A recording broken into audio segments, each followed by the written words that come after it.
Guys, welcome to my videos. So guys, scammers never stop.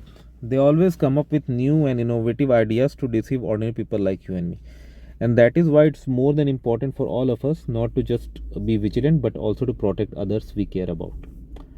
So guys, I got this text message, you can say an MMS, that had, you see that small image about download. So some people may mistaken it for an attachment and they may download. Now, do you really know what's behind that? It could be an APK file, it could be a virus, it could be a malware, it could be anything. It could be something that may allow your desktop or your mobile screen sharing remotely. And that could lead to tremendous scams. So, first of all, if you get any attachment from any unknown number, don't open it. And if you get something like unsolicited like this, the best thing is to just delete the message. Do not download, do not open, because once you open that program runs in your device, the impact could be huge.